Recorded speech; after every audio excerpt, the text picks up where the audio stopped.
नमस्कार, मैं आरबी सिंह यादव और आप देख रहे हैं मेरा YouTube channel R B Singh Yadav editor. आज हरियाणा पर बात होगी। एक बार फिर से हरियाणा पर बात करने की क्या ज़रूरत पड़ी, ये हम आपको इस वीडियो में बताएंगे, क्योंकि भारतीय जनता पार्टी के पास अब हरियाणा में खोने के अलावा कुछ भी नहीं है। इसलिए उसने अब ऐसे स्वांग रचने शुरू कर दिए हैं जिनको देख करके हंसी आती है। देखिए, हम साफ कर देते हैं, हम हैं यूट्यूबर और पेशेवर पत्रकार।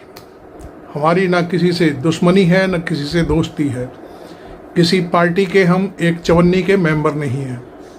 हमारे सामने जो चीज़ आती है, जो खबरें आती हैं, उनको हम आपके सामने प्रस्तुत करते हैं और आप हमारे दर्शक हैं। आपके दम पर हमारा चैनल चलता है।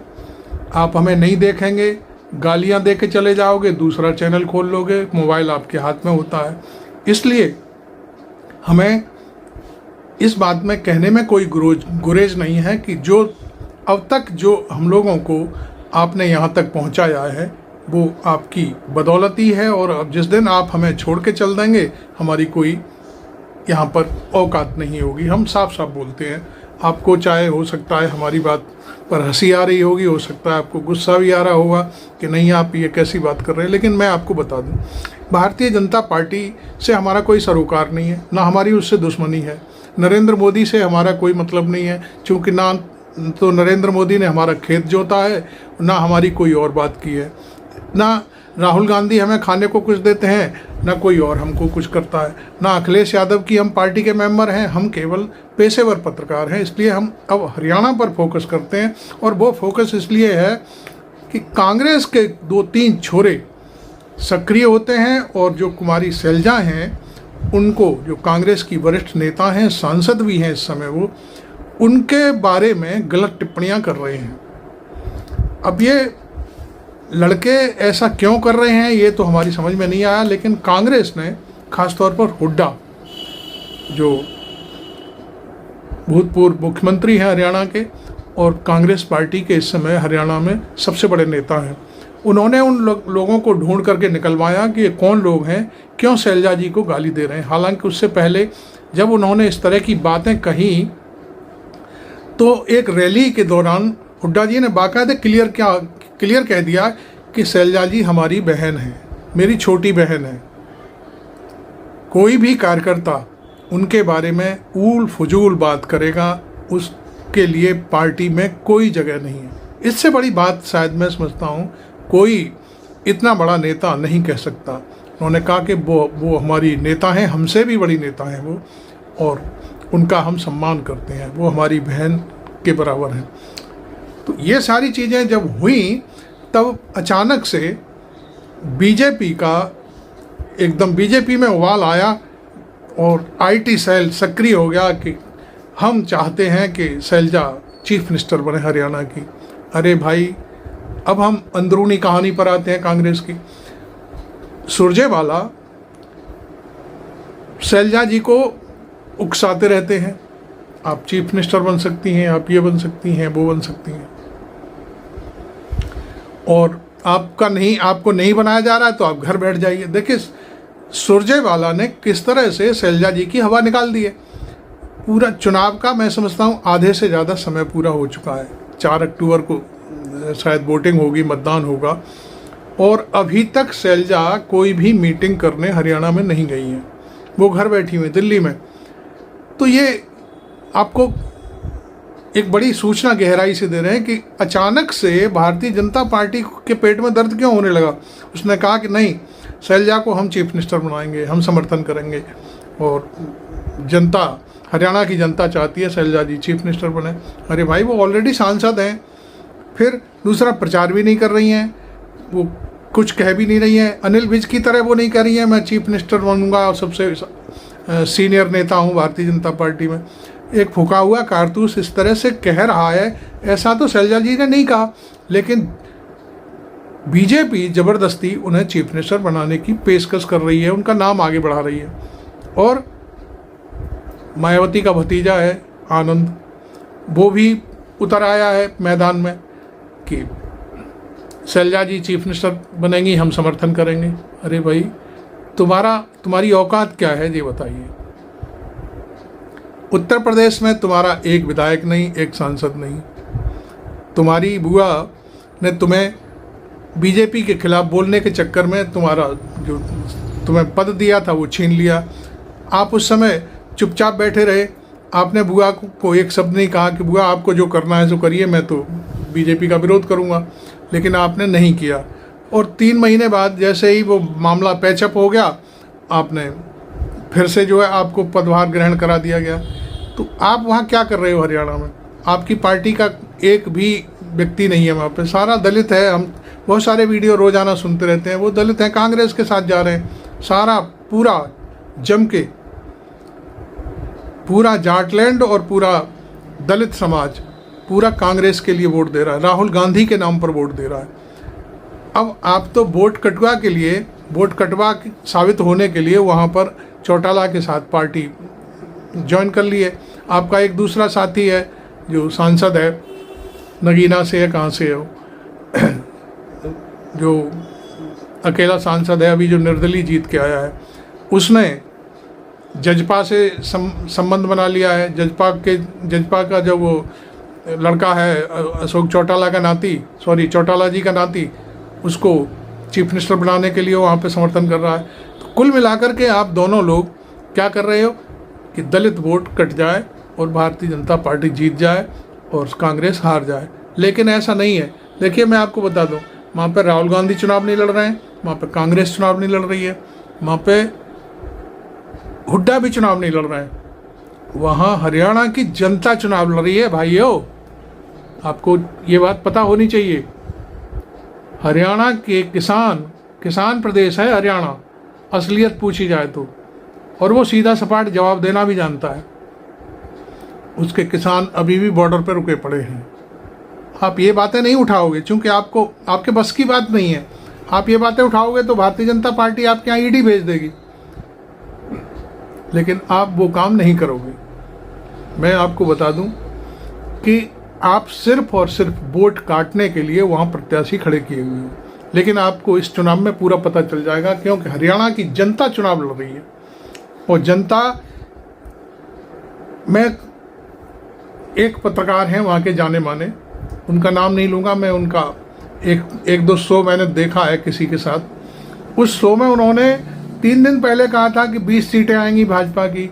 कल उनका मैंने शो देखा तो उन्होंने कहा कि 10 से 15 के बीच आएंगी, और अंत में उन्होंने फिर ये बात कह दी कि हो सकता है कि चुनाव आते आते 1 डिजिट में रह जाए भारतीय जनता पार्टी। बहुत बड़े पत्रकार हैं वो, पूरे हरियाणा की नस नस से वाकिफ हैं। अब वैसे भी मैं आपको बता दूं, नेता कौन है भारतीय जनता पार्टी के पास, बताइए? कांडा के पास जाकर के कांडा के मंच को साझा कर रहे हैं। उसके सामने जो प्रत्याशी था भाजपा का, उसको हटा लिया गया। अब कांडा के बाद अब कुमारी शैलजा को समर्थन करने की बात आ रही है। अरे भाई, खुल के कहो कि हम समर्थन करते हैं शैलजा का और उसी के नाम पर हमें वोट दीजिए, हम कुमारी शैलजा को चीफ मिनिस्टर बनाएंगे। लेकिन वहाँ आप में इतनी हिम्मत नहीं है, कर ही नहीं सकते। केवल सिगुफे छोड़ना आपका काम है। अब मैं आपको बता दूं, बीजेपी में सबसे बड़ा नेता इस समय हरियाणा में खट्टर है। खट्टर चूंकि 9 साल तक चीफ मिनिस्टर रहा वहाँ का, उसका भतीजा कांग्रेस में चला गया। जब धरपकड़ हुई तो पता चला वो कह रहा है कि मैं तो चाय पीने गया था। अरे भाई, जब पट्टा किसने पहना था? चाय पी रहा था कि पट्टा पहन रहा था वहाँ पे कांग्रेस का? खैर, पूरी बड़ी छींचा लेदर हो रही है। भारतीय जनता पार्टी के प्रत्याशियों को घुसने तक नहीं दिया जा रहा है। नायब सिंह सैनी है, चीफ मिनिस्टर है। खट्टर है, वो भी चीफ मिनिस्टर रहा है। मालूम है आपको, सार्वजनिक सभा नहीं कर रहे, रेस्टोरेंट में बैठ करके 10-5 लोगों को समझाते हैं कि भाई ये कर लो, ये कर लो। क्योंकि रेस्टोरेंट में तो काले झंडे नहीं दिखाए जा सकते वहाँ, क्योंकि रेस्टोरेंट मालिक घुसने ही नहीं देगा किसी को विरोध करने के लिए। सार्वजनिक रूप से चौराहे पर सभा नहीं कर सकते। होटलों में, रेस्टोरेंट में, ढाबों पर बैठ करके अपनी बात कहते हैं लोगों से कि भैया भारतीय जनता पार्टी को जिताओ। लेकिन ऐसा नहीं है, वहाँ लहर चल रही है, जनता लहर है पूरी पूरी। मैं समझता हूँ कि इस जनता लहर में अब की बार सारे जितने भी पत्ते इकट्ठे हुए हैं पेड़ों के नीचे सब उड़ जाएंगे, सब के सब। कोई देखने वाला नहीं है, कोई गिनने वाला नहीं है। किसान पूरी तरह से नाराज बैठा हुआ है और अब ये तय हो गया है कि कांग्रेस की सरकार बनाओ और सड़कें खाली करवाओ जहाँ पर रुकी पड़ी हैं, जहाँ कीलें गड़ी हुई हैं उन कीलों को खड़वाएंगे। किसान कह रहे हैं इस बात को। और जो पूनिया है, बजरंग पूनिया, वो किसान सेल का अध्यक्ष हो गया है बीजेपी कांग्रेस का। वो किसानों के पास पूरी हर वक्त उसमें जाकर के बात कर रहे हैं, समझा रहे हैं। इधर विनेश फोगाट है, विनेश फोगाट तो घर बैठ जाएगी तब भी जीत रही है। हम तो घूम के आए हैं अभी वहाँ पर, मालूम है हमें क्या क्या होना है। वहाँ कोई उसके सामने प्रत्याशी टिक ही नहीं रहा है जी। सारे बच्चे, छोटे, लड़कियाँ, लड़के, बड़ी बहनें, भाई, बुजुर्ग, सब लोग फोगट ही फोगट चिल्ला रहे हैं। अब नहीं है तो देखिए, वो 4 अक्टूबर को चुनाव होगा और 8 अक्टूबर को गिनती होगी तो पता चल जाएगा आपको कि फोगट कितने वोटों से जीती है।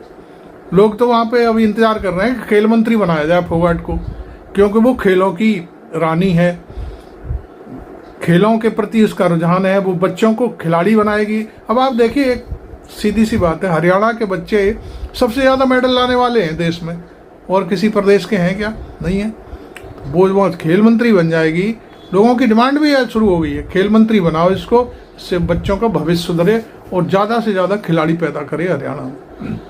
निश्चित तौर पर एक कोई व्यक्ति फाइनेंस के बारे में जानता नहीं है और वो खिलाड़ी है, उसे फाइनेंस मिनिस्टर बना दिया जाए तो क्या करेगा वहाँ जा करके? कोई व्यक्ति फाइनेंस जानता है, उसे खेलों में लगा दिया जाए, वो क्या करेगा जा करके? तो लोगों की डिमांड है, वो हम आपको बता रहे हैं। खैर, अब मैं इधर चलता हूँ। अशोक चौहान जानते होंगे भाई, जाना माना पहचाना नेता है, सोनराज चौहान का शायद नाती पोता है कोई। वो कांग्रेस का लीडर रहा है, मुख्यमंत्री भी रहा है वो महाराष्ट्र का। उसकी बहन और उसका कोई और रिश्तेदार, उन्होंने कांग्रेस ज्वाइन कर ली, लौट करके छोड़ा है उनका साथ। और अशोक चौहान तो वो चीज़ है, राज्यसभा का मेंबर बनवा तो दिया भाजपा ने, लेकिन मोदी से जब राम राम करने की बात आई तो मोदी ने राम राम ही ना ली उसकी। आपको मालूम होगा, आपने देखा हो कितनी बेइज्जती हुई, घनी सारी बेइज्जती करा के वो बीजेपी में गया है। हालांकि मैंने ये तक सुना है कि वो कांग्रेस छोड़ने से पहले राहुल गांधी जी के सामने रोता रहा था। उसने कहा कि मैं जेल नहीं जाना चाहता भाई, इसलिए मैं जा रहा हूँ। राहुल गांधी ने कहा जाओ ठीक है, जेल नहीं जाना चाहते तो पार्टी ज्वाइन कर लो।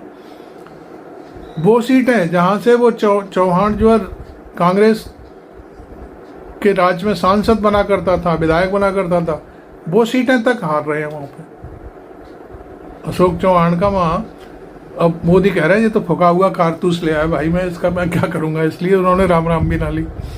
तो खैर, ये सारी चीज़ें आप देख रहे हो।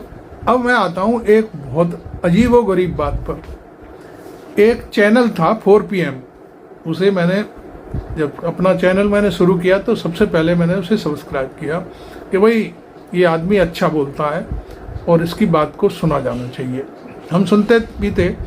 अपने मैं जो वीडियो बनाता हूँ उन वीडियो में उसका मैं जिक्र भी करता था, नाम भी लेता था। लेकिन अभी कुछ दिन से वो व्यक्ति 4 PM का जो मालिक है संजय शर्मा, उसने अडानी के गीत गाने शुरू कर दिए। अब मैं जाने किन किन की बात करूं भाई। आनंदवर्धन सिंह हैं पत्रकार, लखनऊ के बहुत बड़े पत्रकार हैं, बुजुर्ग हैं बेचारे। उन्होंने अशोक वानखेड़े जी को एक बार अपने शो में ले आए। मैंने जब उनको सुना तो मैं तो दंग रह गया। अशोक वानखेड़े जी ने वो चैनल प्रमोट कराया था 4 PM, और वो उनका जैसा कहना था कि भाई मैं एक बार उनके घर गया, वहाँ पे जाके उन्होंने कहा कि भाई मेरी वाइफ भी चतुर्वेदी है, आपकी वाइफ भी चतुर्वेदी है, तो हम दोनों साड़ू साड़ू हो गए। अब मैं एक चैनल स्टार्ट करना चाहता हूँ। तो अशोक जी बोले कि ठीक है भाई करो। उनको लगा कि भाई यंग लड़का है, काम करेगा, अच्छा है, बढ़िया है, तो कैसे प्रमोट होगा। तो उन्होंने कहा कि मैं रोजाना तेरे शो में आया करूँगा एक बार। 6 महीने तक लगातार अशोक वानखेड़े जिनको संजय शर्मा रोजाना बुलाते थे, और उसी की वजह से उन्हें प्रसिद्धि मिली। अशोक वानखेड़े जाने माने पत्रकार हैं, उनकी वाइफ भी पत्रकार हैं, कांग्रेस की जो रिपोर्टिंग करती हैं कांग्रेस पार्टी की। खैर, उसके बाद एक दिन मैंने देखा कि वो जो लखनऊ में तोड़फोड़ चल रही थी बुलडोजर की, तो संजय शर्मा अचानक सवेरे सवेरे कैमरा लेके पहुंच गया वहां पे, उसने रिपोर्टिंग करी। अब उसको कितने लोग देख रहे थे ये तो मैं नहीं जानता, लेकिन रवीश भाई ने, जो रवीश कुमार हैं, उन्होंने उसका नाम लिया कि संजय शर्मा की रिपोर्टिंग देखी मैंने, तब से। अब रवीश कुमार, देखिए, एनडीटीवी अडानी ने खरीदा, रवीश कुमार ने नौकरी छोड़ दी तत्काल, जैसे ही उनको भनक लगी तत्काल नौकरी छोड़ दी। उसके बाद उन्होंने अपना कोई काम, और चूंकि वो कर नहीं सकते, पत्रकार हैं पेशेवर, तो उन्होंने अपना लोगों से सलाह मशवरा करने के बाद कहा कि अपना यूट्यूब चैनल खोल लो। तो रवीश कुमार ने अपना चैनल खोल लिया। आज रवीश कुमार किसी भी चीज़ के मोहताज नहीं है। मैं समझता हूँ करोड़ों में उनके फॉलोवर्स हैं, हम तो उनके सामने कुछ भी नहीं है। और वो, उन्होंने जब संजय शर्मा का नाम लिया तो संजय शर्मा भी तर गए उसके साथ में, उनके साथ में। तो ये सारी चीज़ें, अब वो हुआ क्या है असली बात, कि वो अडानी की गोदी में बैठ गए जाकर के। अभी तक तो हम सुना करते थे कि चैनल बिकते हैं, जैसे एनडीटीवी बिका, अडानी ने खरीद लिया, इंडिया टीवी बिका, वो भी शायद किसी ने, जो भी है। अब यूट्यूबर्स खरीदे जाने लगे हैं भाई। यूट्यूबर्स में भी इतनी ताकत हो गई है कि उनकी वॉइस, भाई देखिए, संजय शर्मा जी अब कह रहे हैं कि अडानी का जो लोग विरोध करते हैं वो देशद्रोही हैं।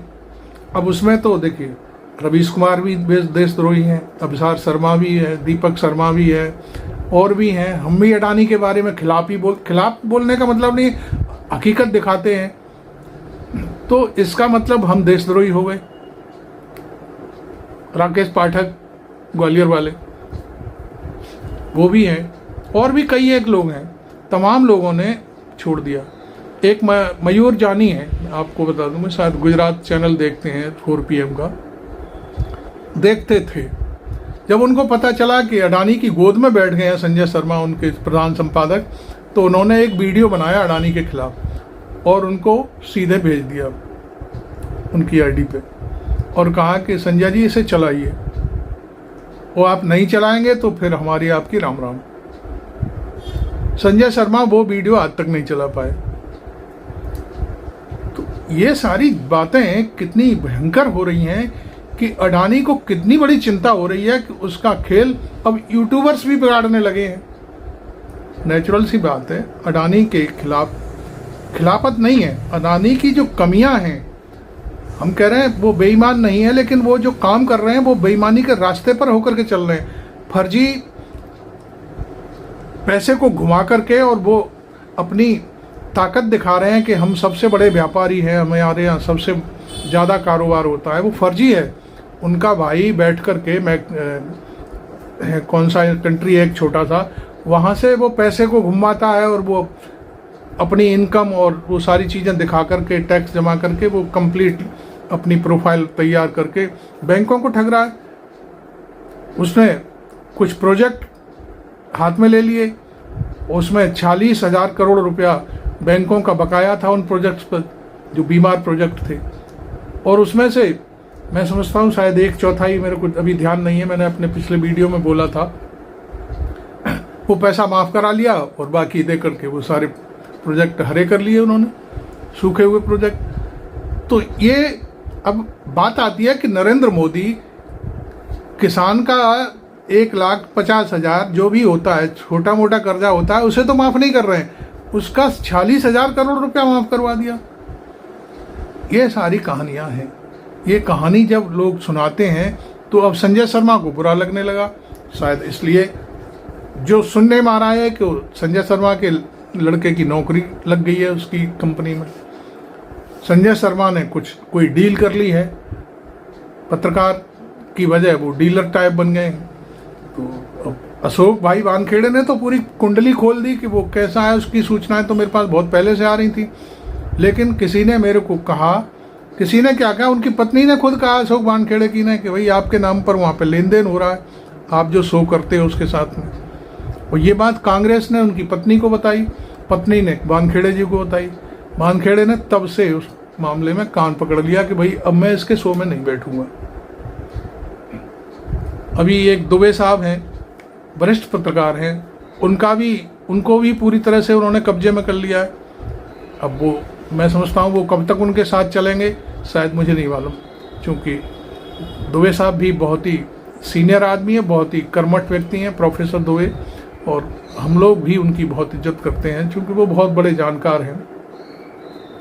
अब वो संजय शर्मा के साथ रहते हैं कि नहीं रहते ये तो हम नहीं कह सकते, लेकिन बहुत सारे लोगों ने, स्वामी जी ने छोड़ दिया, स्वामी जो उनके लिए इस लड़की के साथ शो करते थे वो भी हट गए। आज मैं कहीं देख रहा था एक जगह, आनंद वर्धन सिंह और उनका राकेश पाठक जी का एक वीडियो था, उसमें ये सारे लोग बैठे हुए थे, वहाँ ये चर्चा चल रही थी। अशोक वानखेड़े जी ने तो पूरी तरह से उसकी कलई खोल के रख दी है। उनका ये कहना है कि भले ही कुछ भी करो, ठीक है, आप अडानी की गोद में बैठ जाओ, हमें कोई प्रॉब्लम नहीं है, लेकिन आप पत्रकार हैं जो YouTube पर काम कर रहे हैं और अडानी की स्टोरियां चलाते हैं, उनको आप देशद्रोही कैसे कह सकते हैं? ये बात हम बर्दाश्त नहीं कर सकते। ये वजह रही कि लोगों को खल रही हैं बातें, इसीलिए मैं आपको देख रहा हूं कि YouTube के जितने भी चैनल हैं उस पर हर वक्त ये सारी चीज़ें चल रही हैं। संजय शर्मा ने एक वीडियो बना करके और ये सारी बातें कही हैं कि जो लोग अडानी के खिलाफ प्रोग्रेस कर रहा है, देश की अर्थव्यवस्था को चला रहा है, वो व्यक्ति, उसका अपमान करने वाले सारे पत्रकार देशद्रोही हैं। अडानी है क्या? अडानी को कौन पूछता है मोदी जी के अलावा? जो उसके यहाँ नौकरी करते हैं वो पूछते होंगे या मोदी पूछते हैं, उसके अलावा कौन जानता है अडानी को? क्या है अडानी? सरकार बदलने दीजिए, सारी चीज़ें पता चल जाएंगी। 2 मिनट में ये सारे के सारे अंदर होंगे जो घपले कर रहे हैं। यही ईडी और सीबीआई अंदर करेगी इनको, निष्पक्ष जांच होगी, कोई रोक नहीं सकता। आज हम आपको बता देते हैं, हरियाणा की जनता ने तय कर लिया है कि अब की बार सुपड़ा साफ कर देंगे मोदी का। हरियाणा की आग आपको मैं इसलिए बता दूं कि इतनी ज्वलंत है कि उसकी आग पूरे देश में फैलती है। हरियाणा दिल्ली से लगा हुआ है, मीडिया उसको कैप्चर करता है, उसकी हर चीज को। बहुत सारे पत्रकार हैं जो अभी भी रिपोर्टिंग करते हैं, वो जो पब्लिक बोलती है उसे दिखाते हैं, वो छुपाते नहीं, काटपीट नहीं करते अपने वीडियो में। तो मैं आपको बता दूं कि हरियाणा, कश्मीर भी हार रहे हैं, हरियाणा भी हार रहे हैं, महाराष्ट्र भी हारेंगे और हेमंत सोरेन का दबदबा फिर कायम होगा। अब आप ये मान के चलिए, मैं आपको मोटी बात बता देता हूं कि नरेंद्र मोदी हरियाणा में चुनाव चल रहे हैं, नरेंद्र मोदी अमेरिका जा रहे हैं। क्या मतलब है इसका? मतलब भाग रहे हैं ना। अमित शाह एक रैली करने के बाद वहां दोबारा से गए नहीं। हरियाणा की जनता बिल्कुल ठेठ, आप यूँ कह लो कि वो गंवार है तो गंवार है। कहने का अर्थ है कि वो सीधा जवाब देती है, आंखें झुका के बात नहीं करती, आंखें निकाल के बात करती है। और उसका यही अंदाज मुझे भी पसंद है और शायद आपको भी पसंद होगा। हम भी आपके बलबूते पर ही यहाँ तक पहुँचे हैं। हमें जो लोग सब्सक्राइब करते हैं, हमें लोग देखते हैं, हमारी पत्रकारिता को पसंद करते हैं, उनको भी हम सलाम करते हैं। Thank you very much. मैं आरबी सिंह यादव।